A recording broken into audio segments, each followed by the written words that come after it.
नमस्ते और स्वागत है। आज हम एक ऐसे विषय की गहराई में उतरेंगे जिसकी शब्द हम अक्सर सुनते हैं लेकिन शायद पूरी तरह समझते नहीं।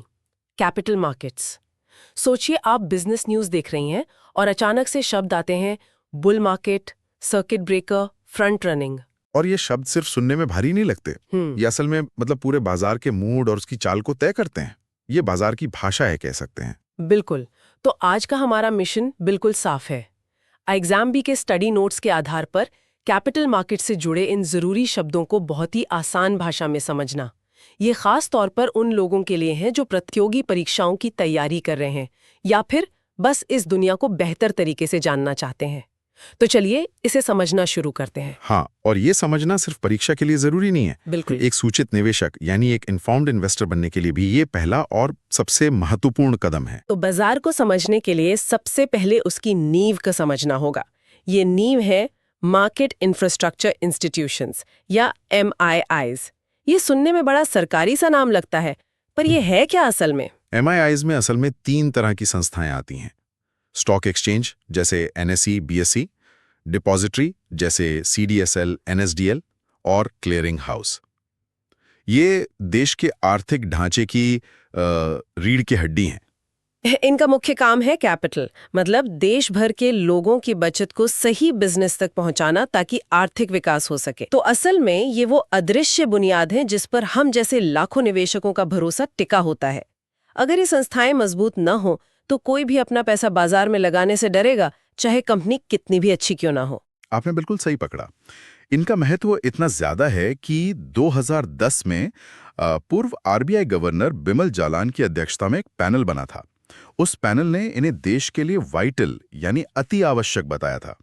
उन्होंने साफ कहा था कि अगर कोई MII फेल होता है तो इसका असर सिर्फ शेयर बाजार तक सीमित नहीं रहेगा, बल्कि पूरे देश की अर्थव्यवस्था पर पड़ सकता है। जब कोई चीज इतनी जरूरी होती है तो उसकी सुरक्षा के इंतजाम भी उतने ही मजबूत होने चाहिए। इनके लिए क्या कोई खास नियम है? हाँ, बिल्कुल। इनके लिए बहुत सख्त बिजनेस कंटिन्यूटी प्लान और डिजास्टर रिकवरी की गाइडलाइंस हैं। इसे ऐसे समझिए कि एक फायर ड्रिल की तरह है। अगर कोई बड़ी तकनीकी गड़बड़ी होती है तो उसे 30 मिनट के अंदर डिजास्टर घोषित करना होता है। सिर्फ 30 मिनट? और उसके बाद? और डिजास्टर घोषित होने के 45 मिनट के अंदर सभी क्रिटिकल सिस्टम्स को एक दूसरी जगह यानी डिजास्टर रिकवरी साइट से दोबारा चालू करना होता है।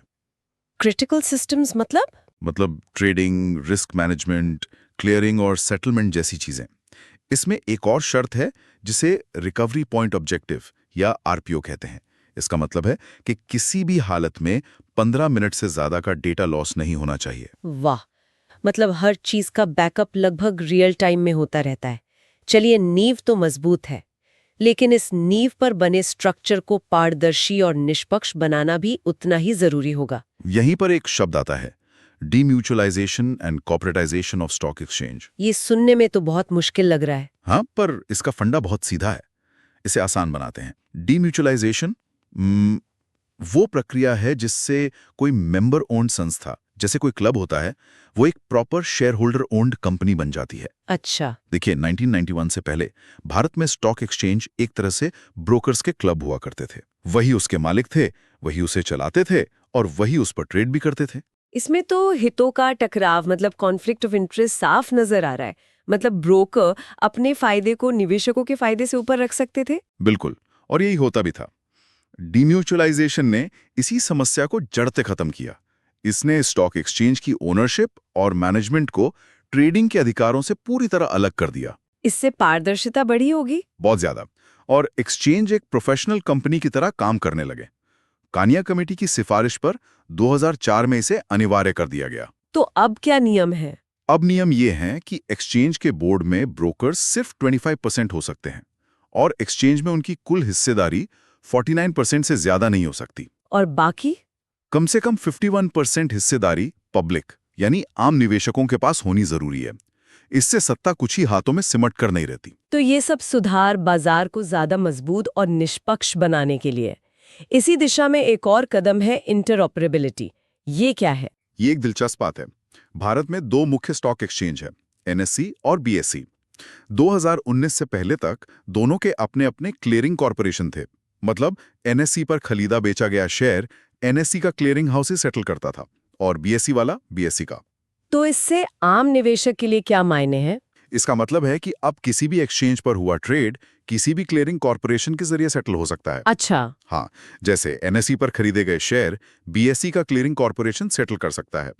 इसका सबसे बड़ा फायदा यह है कि अगर किसी एक क्लियरिंग कॉर्पोरेशन में कोई तकनीकी खराबी आ जाए तो बाजार रुकता नहीं है। सारे ट्रेड्स दूसरे कॉर्पोरेशन से आराम से सेटल हो जाते हैं। इससे रिस्क कम होता है और ट्रेडिंग की लागत भी घटती है। तो डीम्यूचुअलाइजेशन और इंटरऑपरेबिलिटी जैसे सुधार बाजार को ज्यादा मजबूत और निष्पक्ष बनाने के लिए है, लेकिन जहां पैसा है वहां उसे गलत तरीके से कमाने की कोशिश भी होती है। इसी से जुड़ा एक गैर कानूनी काम है फ्रंट रनिंग। फ्रंट रनिंग का मतलब है जब किसी व्यक्ति, जैसे कोई ब्रोकर या फंड मैनेजर, को किसी बड़े क्लाइंट के आने वाले ऑर्डर की जानकारी पहले से मिल जाए और वो इस जानकारी का इस्तेमाल करके अपने फायदे के लिए पहले ही ट्रेड कर ले। एक उदाहरण से समझना चाहेंगे? मान लीजिए मैं एक ब्रोकर हूं और मुझे पता चलता है कि मेरा एक बड़ा क्लाइंट किसी कंपनी के 10,000 शेयर खरीदने वाला है। सही। आपको पता है कि इतने बड़े ऑर्डर से शेयर की कीमत जरूर बढ़ेगी, तो आप क्या करती हैं? क्लाइंट का ऑर्डर डालने से ठीक पहले अपने पर्सनल अकाउंट से उसी कंपनी के 1500 शेयर खरीद लेती हैं। और फिर जब क्लाइंट का बड़ा ऑर्डर आता है और कीमत बढ़ जाती है तो आप अपने शेयर बेचकर मुनाफा कमा लेती हैं। यही फ्रंट रनिंग है और ये पूरी तरह अवैध है। ये तो सुनने में बिल्कुल इनसाइडर ट्रेडिंग जैसा है, मतलब अंदर की खबर का फायदा उठाना। आप सही सोच रही हैं, पर इसमें एक बहुत बारीक फर्क है। इनसाइडर ट्रेडिंग कंपनी के अंदर की गुप्त जानकारी पर आधारित है, जैसे कोई मर्जर होने वाला है या मुनाफा बहुत घटने वाला है, जिसे यूपीएसआई कहते हैं। फ्रंट रनिंग में जानकारी तो बाहर की है, एक बड़े ट्रेड की, लेकिन आपको ये पता नहीं होनी चाहिए थी। ये भरोसे का उल्लंघन है, यानी ब्रीच ऑफ ड्यूटी है। समझ गई। तो ये तो हुई बाजार की बनावट और उसके नियम कानून की बात, पर इस बाजार में कोई नई कंपनी आती कैसे है? ये हमें प्राइमरी मार्केट की तरफ ले जाता है और यहाँ एक बड़ा दिलचस्प शब्द है, ग्रे मार्केट। ग्रे मार्केट, हाँ, ये एक अनौपचारिक यानी अनऑफिशियल बाजार है। यहाँ किसी कंपनी के शेयर्स की ट्रेडिंग उनकी स्टॉक एक्सचेंज पर लिस्टिंग से पहले ही शुरू हो जाती है। मतलब ये रेगुलेटेड नहीं है? नहीं, इसका कोई रेगुलेटर नहीं होता, ये पूरी तरह भरोसे पर चलता है। अगर ये अनऑफिशियल है तो इसका फायदा क्या है? लोग इसमें क्यों ट्रेड करते हैं? ये आईपीओ को लेकर निवेशकों का मूड कैसा है, इसका अंदाजा लगाने का एक तरीका है। ये एक तरह से आईपीओ की लोकप्रियता पर लगने वाला सट्टा है।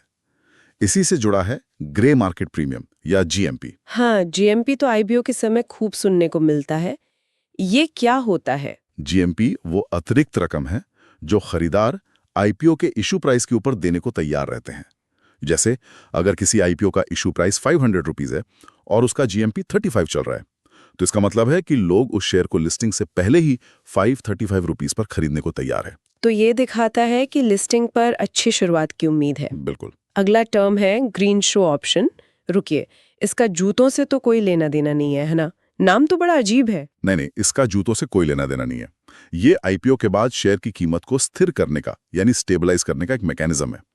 अक्सर लिस्टिंग के बाद शेयर की कीमत में बहुत ज्यादा उतार चढ़ाव होता है। हाँ, होता है। ये ऑप्शन उसी को संभालने के लिए है। और ये काम कैसे करता है? इसमें कंपनी अपने अंडरराइटर्स को इशू साइज के 15% तक अतिरिक्त शेयर बेचने का विकल्प देती है। मान लीजिए एक कंपनी 2 लाख शेयर जारी कर रही है। ग्रीन शू ऑप्शन के तहत वह 30,000 और शेयर्स का प्रावधान रखती है। अब 2 सूरतें हो सकती हैं। पहली कि लिस्टिंग के बाद शेयर का दाम इशू प्राइस से नीचे गिर जाए। बिल्कुल। ऐसी हालत में अंडरराइटर खुले बाजार से 30,000 शेयर वापस खरीदता है। इससे बाजार में डिमांड पैदा होती है और कीमत को सपोर्ट मिलता है, वो और नीचे नहीं गिरती। और दूसरी सूरत, अगर दाम इशू प्राइस से ऊपर भागने लगे तो अंडरराइटर कंपनी से कहता है कि वो 30,000 अतिरिक्त शेयर जारी कर दे, जो उसने पहले से अलग रखे थे।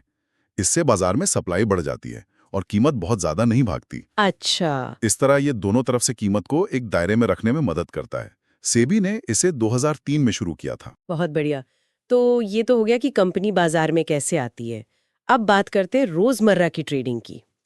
यहाँ 2 शब्द हमेशा आते हैं, मार्केट कैपिटलाइजेशन और फ्री फ्लोट मार्केट कैप। इनमें क्या फर्क है? मार्केट कैपिटलाइजेशन या मार्केट कैप किसी कंपनी की कुल कीमत होती है। इसका फॉर्मूला सीधा है, एक शेयर की मौजूदा कीमत को कंपनी के कुल शेयर्स की संख्या से गुणा कर दीजिए। इससे हमें पता चलता है कि कंपनी लार्ज कैप है, मिड कैप है या स्मॉल कैप। और फ्री फ्लोट में क्या अलग है? फ्री फ्लोट मार्केट कैप ज्यादा सटीक तस्वीर दिखाता है। इसमें सिर्फ उन्हीं शेयर्स की वैल्यू गिनी जाती है जो आम जनता के लिए ट्रेडिंग के लिए उपलब्ध हैं। इसमें प्रमोटर्स, सरकार या दूसरी बड़ी संस्थाओं के पास रखे गए शेयर्स को शामिल नहीं किया जाता। क्योंकि वो रोज रोज खरीदे बेचे नहीं जाते। बिल्कुल। हमारे इंडेक्स जैसे सेंसेक्स और निफ्टी की गणना फ्री फ्लोट मार्केट कैप के आधार पर ही होती है। बाजार में कभी-कभी अचानक बहुत बड़ी गिरावट या तेजी आती है। उसे रोकने के लिए भी कोई सिस्टम होता होगा, जैसे हमारे घरों में सर्किट ब्रेकर होता है। बिल्कुल। बाजार में भी सर्किट ब्रेकर्स होते हैं और ये काम भी वैसा ही करते हैं। ये बाजार में बहुत बड़ी गिरावट या तेजी को रोकने वाले सेफ्टी स्विच हैं। ये 3 स्तरों पर पहले से तय हैं: 10%, 15% और 20%। इसका मतलब अगर सेंसेक्स या निफ्टी एक दिन में 10% गिर जाएं, तो ट्रेडिंग रुक जाएगी। हाँ, अगर 10% या 15% का मूव आता है तो कुछ समय के लिए, जैसे 45 मिनट या 1 घंटे 45 मिनट के लिए, पूरे बाजार में ट्रेडिंग रोक दी जाती है। और 20% पर? और अगर 20% का मूव आ जाए तो उस दिन के लिए बाजार बंद ही कर दिया जाता है। इसका फायदा ये है कि इससे पैनिक सेलिंग या बाइंग को रोकने में मदद मिलती है। निवेशकों को, मतलब बाजार के बड़े मूव पर सोचने और संभलने का मौका मिल जाता है। ये सब तो बाजार की नियम और बनावट की बातें हो गईं, पर बाजार का मूड कैसे समझा जाए? यहीं पर बुल और बेयर मार्केट की बात आती है। सही, ये सिर्फ शब्द नहीं, बाजार की 2 सबसे बड़ी भावनाएं हैं। बुल मार्केट यानी तेजी का बाजार, जब अर्थव्यवस्था अच्छी चल रही हो, नौकरियां बढ़ रही हों और निवेशकों में भरोसा हो कि कीमतें और ऊपर जाएंगी। बुल यानी सांड, जो अपने सींगों से ऊपर की तरफ उछालता है। हाँ, और बेयर मार्केट, इसका ठीक उल्टा, मंदी का दौर, जब निवेशक डरे हुए हों और उन्हें लगे कि कीमतें और गिरेंगी। बेयर यानी भालू, जो अपने पंजे से नीचे की तरफ वार करता है। इसी तरह शेयर्स भी 2 तरह के होते हैं। ब्लू चिप स्टॉक्स और पेनी स्टॉक्स। हाँ, ब्लू चिप स्टॉक्स बड़ी, स्थापित और आर्थिक रूप से मजबूत कंपनियों के शेयर्स होते हैं। इनका सालों का ट्रैक रिकॉर्ड होता है और ये भरोसेमंद माने जाते हैं। और पेनी स्टॉक्स, नाम से ही लग रहा है कि ये छोटे होंगे। कमाने का जो उल्टा काम करता है, शॉर्ट सेलिंग। आप किसी कंपनी के गिरने पर दांव लगा रही हैं। ये कैसे होता है? शॉर्ट सेलिंग में एक निवेशक उन शेयर्स को बेचता है जो उसके पास हैं ही नहीं। वो किसी ब्रोकर से शेयर्स उधार यानी बोरो करके उन्हें ऊंची कीमत पर बाजार में बेच देता है। उसकी उम्मीद होती है कि कीमत गिरेगी, और जब कीमत गिर जाती है तो वो उन शेयर्स को सस्ती कीमत पर वापस खरीदकर ब्रोकर को लौटा देता है। बेचने की ऊंची कीमत और खरीदने की नीची कीमत के बीच का जो अंतर होता है, वो उसका मुनाफा होता है। तो ये मंदी में पैसे कमाने की एक रणनीति है। बिल्कुल। तो इसका मतलब यहाँ बहुत कुछ बाजार की भावना या मार्केट सेंटीमेंट पर निर्भर करता है। डेरिवेटिव्स मार्केट में कुछ टर्म्स हैं जो इसी भावना को दिखाते हैं, जैसे लॉन्ग बिल्डअप और शॉर्ट बिल्डअप। हाँ, ये टर्म्स हमें बताते हैं कि बड़े ट्रेडर्स बाजार के बारे में क्या सोच रहे हैं। लॉन्ग बिल्डअप का मतलब है कि ट्रेडर्स तेजी की उम्मीद कर रहे हैं और खरीदारी की पोजीशन बना रहे हैं। ये तब होता है जब शेयर की कीमत और ओपन इंटरेस्ट दोनों साथ बढ़ रहे हों। और शॉर्ट बिल्डअप इसका उल्टा होगा। बिल्कुल। शॉर्ट बिल्डअप का मतलब है कि ट्रेडर्स मंदी की उम्मीद कर रहे हैं और बिकवाली की पोजीशन यानी शॉर्ट पोजीशंस बना रहे हैं। ये तब होता है जब कीमत तो गिरती है लेकिन ओपन इंटरेस्ट बढ़ जाता है। शॉर्ट सेलिंग से ही जुड़े 2 और जबरदस्त टर्म्स हैं, शॉर्ट कवरिंग और शॉर्ट स्क्वीज। शॉर्ट कवरिंग तब होता है जब शॉर्ट सेलर्स, जिन्होंने शेयर गिरने की उम्मीद में बेचे थे, अपनी पोजीशन बंद करने के लिए शेयर वापस खरीदना शुरू करते हैं। इस खरीदारी से कीमत ऊपर जाने लगती है। लेकिन शॉर्ट स्क्वीज एक बहुत ही विस्फोटक स्थिति है। अच्छा, जैसे कुछ समय पहले गेम स्टॉप के साथ हुआ था। बिल्कुल। जब छोटे छोटे निवेशकों ने मिलकर बड़े फंड्स को मजबूर कर दिया था। बिल्कुल। वो शॉर्ट स्क्वीज का एक क्लासिक टेक्स्ट बुक उदाहरण था। उसमें हुआ ये कि शेयर की कीमत गिरने की बजाय अचानक तेजी से बढ़ने लगी। अब जिन लोगों ने शॉर्ट सेलिंग की थी, उन्हें अपना नुकसान कम करने के लिए मजबूरी में शेयर ऊंची कीमत पर खरीदने पड़े। और उनकी खरीदारी से कीमत और बढ़ी और तेजी से एक रॉकेट की तरह ऊपर भाग गई। इसी को शॉर्ट स्क्वीज कहते हैं। तो ये थी कैपिटल मार्केट्स की शब्दावली पर हमारी आज की खास चर्चा। MIIs की मजबूत नींव से लेकर ग्रीन शू ऑप्शन की बारीकियों और शॉर्ट स्क्वीज के रोमांच तक हमने कई जरूरी कॉन्सेप्ट्स को छुआ। और मुख्य बात यह है कि ये सिर्फ शब्द नहीं है, ये बाजार की कार्यप्रणाली, उसका मनोविज्ञान और निवेशकों की रणनीतियों को दर्शाते हैं। एक बार आप ये भाषा सीख जाएं तो बाजार की दुनिया कम जटिल और ज्यादा दिलचस्प लगने लगती है। बिल्कुल। और जाते जाते हमारे सुनने वालों के लिए एक सवाल छोड़ जाते हैं। हमने आज आर्बिट्राज की बात नहीं की, लेकिन ये एक दिलचस्प कॉन्सेप्ट है। इसका मतलब है दो अलग-अलग बाजारों में एक ही चीज की कीमत के अंतर से लगभग बिना किसी जोखिम के मुनाफा कमाना। जैसे एक ही कंपनी का शेयर बीएसई पर 100 रुपए का है और एनएसई पर 100 रुपए 50 पैसे का, तो आप उसे बीएसई पर खरीद कर तुरंत एनएसई पर बेच दें। तो सोचने वाली बात क्या है? सोचने वाली बात यह है कि आज की एल्गोरिथमिक ट्रेडिंग की दुनिया में, जहां कंप्यूटर सेकंड के 1000वें हिस्से में ट्रेड करते हैं, क्या इंसान के लिए आर्बिट्राज के ऐसे अवसर अब भी मौजूद हैं, या फिर टेक्नोलॉजी ने इस रिस्क फ्री प्रॉफिट के रास्ते को लगभग बंद कर दिया है? इस पर जरूर सोचिएगा।